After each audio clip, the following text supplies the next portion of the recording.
Bharatiya Janata party బలోపేతానికి ప్రతి ఒక్కరూ కృషి చేయాలని, సమర్థవంతమైన కార్యకర్తల ద్వారానే పార్టీ మరింత బలోపేతం అవుతుందని, పొత్తు ధర్మం నిర్వహిస్తూ ప్రభుత్వానికి ప్రజలకు ముందుకు సాగాలని బీజేపీ రాష్ట్ర అధ్యక్షురాలు రాజమహేంద్రవరం ఎంపీ దగ్గుబాటి పురంధేశ్వరి పేర్కొన్నారు. బీజేపీ కార్యాలయంలో రిటర్నింగ్ ఆఫీసర్ టి మాలతీరాణి అధ్యక్షతన ఏర్పాటు చేసిన తూర్పుగోదావరి జిల్లా పార్లమెంట్ బీజేపీ అధ్యక్షుని నియామకం కార్యక్రమానికి ముఖ్య అతిథిగా విచ్చేసిన ఆమె మాట్లాడారు. వర్గ విభేదాలు లేకుండా సంస్థాగత బలం, కార్యాచరణ బలం రెండు కళ్లుగా చేసుకుని ఏకతాటిపై నడవాలని, భారతీయ జనతా పార్టీ కుటుంబ సభ్యులుగా అంకిత భావంతో పనిచేయాలన్నారు. బీజేపీ జాతీయ కార్యవర్గ సభ్యుడు సోము వీరాజు మాట్లాడుతూ తరాపరా భేదం లేకుండా పార్టీ ఉనికి కోసం ప్రతి ఒక్కరూ కృషి చేయాలని కోరారు. బూత్ స్థాయిలో పార్టీని మరింత బలోపేతం చేయాలన్నారు.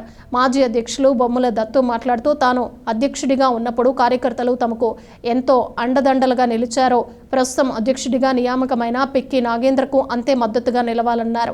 పార్టీ అభివృద్ధి కోసం అహర్నిశలు కృషి చేస్తానని అన్నారు. అనంతరం తూర్పుగోదావరి జిల్లా అధ్యక్షుడిగా పిక్కి నాగేంద్రకు నియామక పత్రం అందజేసి అధ్యక్షుడిగా ప్రకటించారు. పార్టీ శ్రేణులు భారీ ర్యాలీ నిర్వహించారు. బీజేపీ రాష్ట్ర ఇన్ఛార్జ్ మధుకర్జీ, రాష్ట్ర సీనియర్ నాయకులు సూర్యనారాయణ రాజు, మాజీ జిల్లా అధ్యక్షులు బొమ్మల దత్తు, అడబాల రామకృష్ణ, రేలంగి శ్రీదేవి తదితరులు పాల్గొన్నారు. రాజకీయ పార్టీలో కూడా ఎన్నిక జరుగుతుంది అని నేనైతే భావించాను. మనం అనేక సందర్భాల్లో చెప్పుకుంటూ ఉంటాం, మనది అన్ని రాజకీయ పార్టీల కంటే కూడా భిన్నమైన పార్టీ అని మనం చెప్పుకుంటాం. ఎందుకంటే ఒక సాధారణ కార్యకర్త పార్టీకి అంకిత భావంతో పనిచేసినట్లయితే వారి ఏ స్థాయికైనా సరే ఎదిగేటువంటి అవకాశం ఉన్నటువంటి పార్టీ భారతీయ జనతా పార్టీ. బహుశా ఇవాళ పిక్కి నాగేంద్ర గారు కూడా దానికి నిదర్శనం అని చెప్పి మనందరం కూడా ఇక్కడ గమనించారు. 13 సంవత్సరాలు పార్టీకి అంకిత భావంతో పనిచేసినటువంటి సందర్భంలో పార్టీ నమ్మకంతో ఖచ్చితంగా రాజమండ్రి జిల్లాలో పార్టీని బలోపేతం చేయడంలో పిక్కి నాగేంద్ర గారు, అంతకు ముందున్నటువంటి పూర్వాధ్యక్షులు బొమ్మల దత్తు గారి సహకారంతో ఖచ్చితంగా ఈ జిల్లాలో పార్టీని బలోపేతం చేయగలరు అనేటువంటి నమ్మకం, విశ్వాసంతో అందరితోటి మాట్లాడి నాగేంద్ర గారిని జిల్లా అధ్యక్షుడిగా చేపడుతుంది. ముందు నేను ప్రస్తావిస్తున్నా, మరైతే మీరు ఎన్ని బూతులు వేశారు అంటే 25 మంది మండలంతో ఉండకుండా మరి మీరు బూత్ కమిటీలు వేశారు కదా అంటే వేశాం.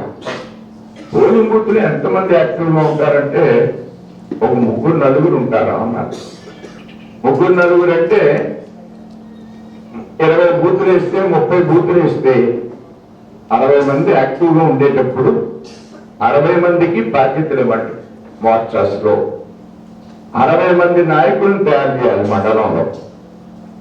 ఆ లక్ష్యంగానే మనం 60 మందికి బాధ్యతలు ఇచ్చినప్పుడు 6 మోర్చాల్లో 6 పద్ధతికి బాధ్యతలు ఇచ్చినప్పుడు వాళ్ళందరూ బూత్లో బాగా పనిచేస్తారు. మనందరం అర్థం చేసుకోవాల్సిన విషయం, పార్టీ 6 కార్యక్రమాలు బూత్లో చేయమంటుంది, మన్ కీ బాత్ చేయమంటుంది, కానీ ఎవరు చేయడం లేదు కదా. ఎందుకు చేయడం? భారతీయ జనతా పార్టీలో కార్యకర్తగా పార్టీ ఇచ్చినటువంటి కార్యాన్ని మనం చేసుకుంటూ వెళ్తూ ఉంటే కార్యకర్త విజయం అనేది దానంతటా అదే వస్తుందని చెప్పి ఈరోజు నా ఎన్నిక, నా నియామకం తెలియజేస్తా ఉంది. ఇందాక లక్ష్మీనారాయణ గారు చెప్పారు వేచి చూడాలని. తప్పకుండా నాకు సందర్భం వస్తే నేను ఫైట్ చేద్దామని చూశాను, కానీ ఆ అవకాశం పెద్దలు కలగజేయలేదు.